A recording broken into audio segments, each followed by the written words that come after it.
ಹುರಿದ ಹುರುಳಿಕಾಳಿನ ಮಸಾಲೆ ಪಲ್ಯವನ್ನು ಇವತ್ತಿನ ವಿಡಿಯೋದಲ್ಲಿ ನಾನು ನಿಮಗೆ ತಿಳಿಸಿಕೊಡ್ತಾ ಇದ್ದೇನೆ.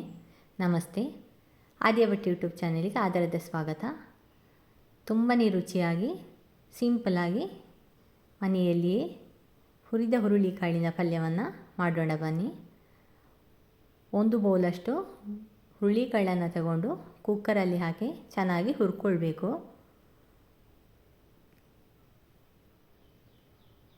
ಕಲರ್ ಚೇಂಜ್ ಆಗಿ ಇದು ಚೆನ್ನಾಗಿ ಪಟಪಟ ಅಂತ ಸಿಡಿದು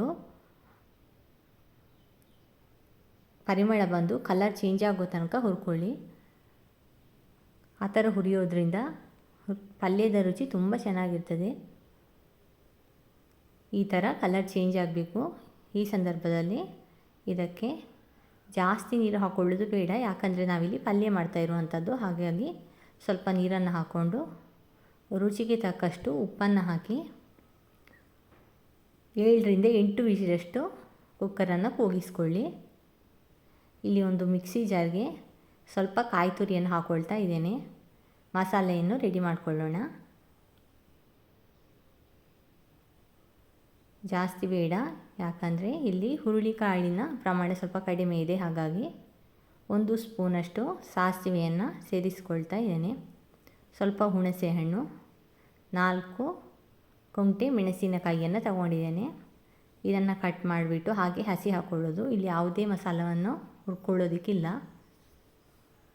ಸ್ವಲ್ಪ ಅರಿಶಿನ ಹುಡಿಯನ್ನು ಕೂಡ ಜೊತೆಗೆ ಸೇರಿಸ್ಕೊಂಡು ಸ್ವಲ್ಪ ನೀರನ್ನು ಸೇರಿಸಿ ನುಣ್ಣಗೆ ರುಬ್ಕೊಳ್ಬೇಕು. ಒಂದೇ ಸಲ ತುಂಬ ನೀರನ್ನು ಹಾಕ್ಕೊಳ್ಳೋದಕ್ಕೆ ಹೋಗಬೇಡಿ. ಸ್ವಲ್ಪನೇ ನೀರನ್ನು ಹಾಕ್ಕೊಂಡು ಮಸಾಲೆಯನ್ನು ರೆಡಿ ಮಾಡ್ಕೊಳ್ಳಿ. ಈ ಥರ ಮಸಾಲೆಯನ್ನು ರೆಡಿ ಮಾಡಿಕೊಳ್ಬೇಕು. ಇಲ್ಲಿ ಹುರುಳಿಕಾಳು ಬೆಂದಿದೆ, ಆದರೆ ನೀವು ಬೇಕಿದ್ದರೆ ಸ್ವಲ್ಪ ಜಾಸ್ತಿ ಬೇಯಿಸ್ಕೊಳ್ಳಿ. ಇಲ್ಲಿ ಬೆಂದದ್ದು ಸ್ವಲ್ಪ ಕಡಿಮೆನೇ ಇದೆ. ಮಸಾಲೆ ಎಲ್ಲ ಚೆನ್ನಾಗಿ ಎಳ್ಕೊಳ್ಬೇಕು ಅಂತಾದರೆ ಇದನ್ನೆಲ್ಲ ಕುಟಾಣಿಯ ಸಹಾಯದಿಂದ ನಾನು ಸ್ವಲ್ಪ ಹುಡಿ ಮಾಡ್ಕೊಳ್ತಾ ಇದ್ದೇನೆ. ಈಗ ಕುಟಾಣಿಯ ಸಹಾಯದಿಂದ ಇದನ್ನು ಇಷ್ಟು ಹುಡಿ ಮಾಡ್ಕೊಂಡಿದ್ದೇನೆ. ಈ ಥರ ಮಾಡೋದ್ರಿಂದ ಮಸಾಲೆ ಎಲ್ಲ ಚೆನ್ನಾಗಿ ಹೀರಿಕೊಂಡು ಪಲ್ಯದ ರುಚಿ ತುಂಬ ಚೆನ್ನಾಗಿರ್ತದೆ. ಒಂದು ಪಾತ್ರಕ್ಕೆ ಸ್ವಲ್ಪ ತೆಂಗಿನ ಎಣ್ಣೆಯನ್ನು ಸೇರಿಸ್ಕೊಂಡಿದ್ದೇನೆ. ಈಗ ಒಗ್ಗರಣೆಯನ್ನು ಮಾಡಿಕೊಳ್ಳೋಣ.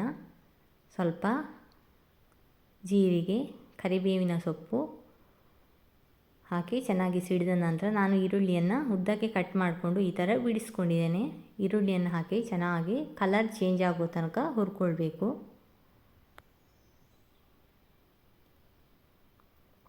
ಇವತ್ತಿನ ವಿಡಿಯೋದಲ್ಲೂ ಕೂಡ ಒಂದು ಉಪಯುಕ್ತವಾದ ಮಾಹಿತಿಯನ್ನು ನಾನು ನಿಮ್ಮ ಜೊತೆ ಶೇರ್ ಮಾಡ್ತಾಯಿದ್ದೇನೆ. ಯಾರಿಗಾದರೂ ಸಿಕ್ಕಾಪಟ್ಟೆ ಕೆಮ್ಮಿದರೆ ಬೆಳಿಗ್ಗೆ ಹಸು ಹೊಟ್ಟೆಯಲ್ಲಿ ಕಟ್ ಮಾಡಿ ಈರುಳ್ಳಿಯನ್ನು ತಿನ್ನೋದ್ರಿಂದ ಕೆಮ್ಮು ತುಂಬ ಬೇಗನೆ ಕಡಿಮೆ ಆಗ್ತದೆ.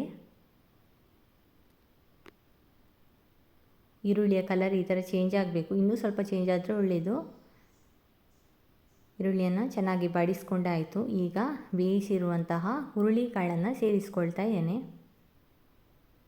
ನಾನಿಲ್ಲಿ ನೀರನ್ನು ಸೇರಿಸ್ಕೊಳ್ತಾ ಇಲ್ಲ, ಇದರಲ್ಲಿ ನೀರಿನ ಅಂಶ ಇದೆ. ಇದು ಸ್ವಲ್ಪ ನೀರಿನ ಅಂಶ ಕಡಿಮೆ ಆಗೋ ತನಕ ಚೆನ್ನಾಗಿ ಹುರ್ಕೊಳ್ಬೇಕು. ಚೆನ್ನಾಗಿ ಮಿಕ್ಸ್ ಮಾಡಿ ಈ ಥರ ಹುರ್ಕೊಳ್ಳಿ.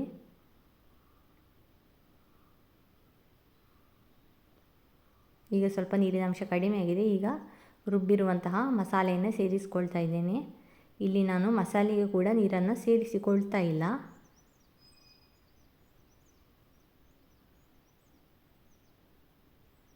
ಮಸಾಲೆಯನ್ನು ಹಾಕಿದ ನಂತರ ಕೈ ಬಿಡದೆ ಚೆನ್ನಾಗಿ ಮಿಕ್ಸ್ ಮಾಡಿಕೊಳ್ಳಿ. ಯಾಕಂದರೆ ಸ್ಟೀಲಿದ್ದು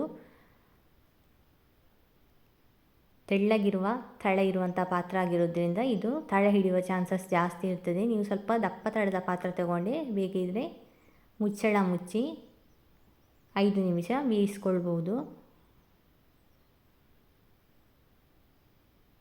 ನಾನಿಲ್ಲಿ ಜಾಸ್ತಿ ಹೊತ್ತು ಮುಚ್ಚಳವನ್ನು ಮುಚ್ಚಲಿಲ್ಲ, ಸ್ವಲ್ಪವೇ ಹೊತ್ತು ಮುಚ್ಚಳವನ್ನು ಮುಚ್ಚಿ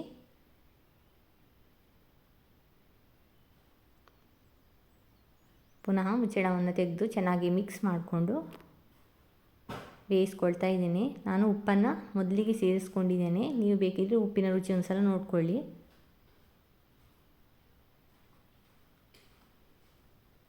ಇಲ್ಲಿ ರುಚಿಯಾದಂತಹ ಹುರಿದ ಹುರುಳಿಕಾಳಿನ ಪಲ್ಯ ರೆಡಿಯಾಗಿದೆ. ಈ ವಿಡಿಯೋ ನಿಮಗೆ ಇಷ್ಟವಾದರೆ ಲೈಕ್, ಶೇರ್, ಸಬ್ಸ್ಕ್ರೈಬ್ ಮಾಡಿ, ಕಮೆಂಟ್ ಮಾಡಿ, ನೋಟಿಫಿಕೇಷನ್ಗೋಸ್ಕರ ಬೆಲ್ ಐಕಾನನ್ನು ಕ್ಲಿಕ್ ಮಾಡಿ. Thank you.